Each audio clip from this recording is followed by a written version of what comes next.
બોલો. હા સર, આપણે તોતેર ડબલ એ નું વ્હીલ થયેલું છે. તો એ અત્યારે બેનિફિશિયરી હયાત નથી અને જે સાંભળો મારી વાત. હેલો. 73 AA ની અંદર વ્હીલ થયેલું હોય તો બે બાબતો અગત્યની છે. હા સર. એક, 73 AA નું વ્હીલ 73 AA વાળા માટે જ થઈ શકે. આદિવાસી સિવાય કોઈને વ્હીલ કરી શકે નહીં. પહેલી વસ્તુ તો એ. બેનિફિશિયરી પણ તોતેર ડબલ જ છે સાહેબ. હવે બીજા નંબરમાં જેના નામનું વ્હીલ થયેલું છે એટલે બેનિફિશિયલ છે એ ખેડૂત ખાતેદાર હોવો જોઈએ. ખાતેદાર વગર વ્હીલ દ્વારા ખાતેદાર થઈ શકાય નહીં. હા સાહેબ, એ વ્હીલ કરનાર પણ એ તોતેર ડબલ એ આદિવાસી છે અને જે બેનિફિશિયરી છે એ પણ તોતેર ડબલ એ અને એ પણ ખાતેદાર જ છે સાહેબ. તો કોઈ પ્રશ્ન જ ઊભો નથી થતો. કોર્ટમાંથી પ્રોબેટ લીધેલું છે? ના, એવું કંઈ નથી. ઓકે, તો કઈ તકલીફ નથી. નોંધ નામંજૂર થઈ છે? ના, એવું કંઈ પણ નથી. આજે નોંધને પણ કંઈ જાણ પેલું થયેલું નથી. તો પછી થઈ ગયો ખાતેદાર. એમાં ક્યાં તકલીફ છે? ખાતેદાર છે, બેનિફિશિયલ બંને 73 AA વાળા છે, તો પ્રોબ્લેમ ક્યાં છે? પણ એ જે વ્હીલ કરનાર છે એના વારસદારો કઈ વાંધો અરજી ઉઠાવી શકે? જુઓ, વ્હીલ માટેની એક પેલી જોગવાઈ કહી દઉં.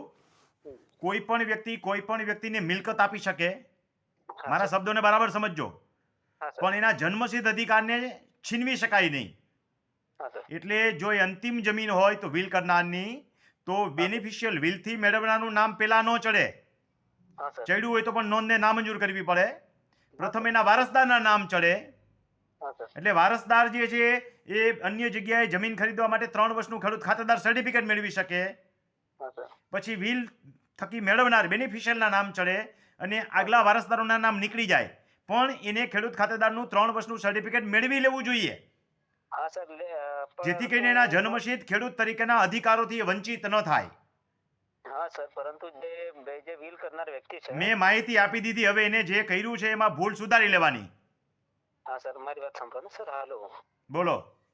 હા સર, એ જે વ્હીલ કરનાર વ્યક્તિ છે એમના વારસદારે વારસાઈ એન્ટ્રી કરાવી લીધેલી છે. હા, તો હવે તકલીફ કોઈ સવાલ નથી. વારસાઈ એન્ટ્રી કરાવી લીધી તો હવે વ્હીલથી મેળવનારનું નામ ચડી ગયું. ના, વ્હીલ કરાવનાર ત્રાહિત વ્યક્તિ છે સાહેબ. અરે ભઈલા, ગમે એ હોય. હા સર. વ્હીલ એટલા માટે તો થાય છે ગમે એને દેવા માટે તો. હા સર. તકલીફ ક્યાં છે એટલું મને કયો ને. હવે માર્ગદર્શન તો બધી પ્રકારના મેં આપી દીધા.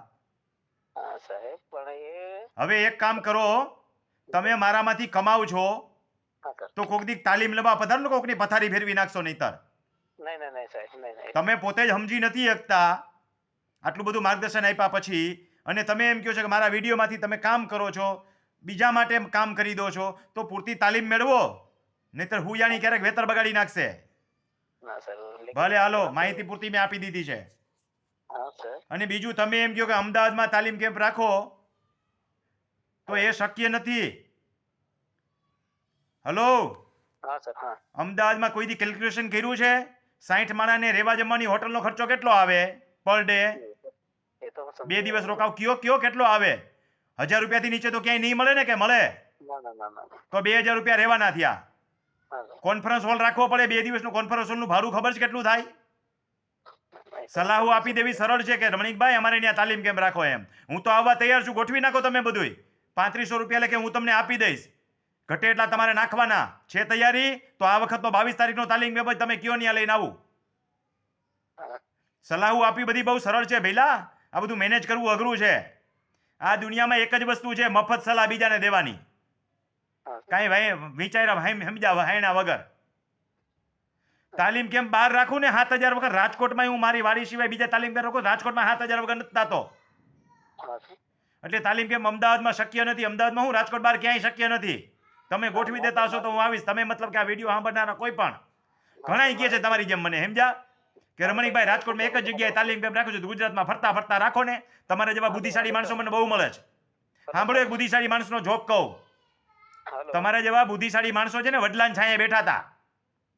એટલે એકબીજા બુદ્ધિશાળી માણસો વાતો કરતા હતા કે ટ્રેન આવે ને એટલે 25 ડબ્બાની ટ્રેન હોય તો ભલે, 7 ડબ્બાની ટ્રેન હોય તો ભલે, પાછલા 2 ડબ્બા ભાંગીને ભૂક્કો થઈ જાય છે. એટલે બીજો બુદ્ધિશાળી બોલ્યો કે ટ્રેન વાળા બુદ્ધિ વગરના છે કે 2 ડબ્બા ઓછા કેમ નથી રાખતા. બોલો, બસ આવી જ સલાહ હોય છે. હાલો, આપણે વાત પૂરી થઈ ગઈ. લાંબી વાત કરવાનો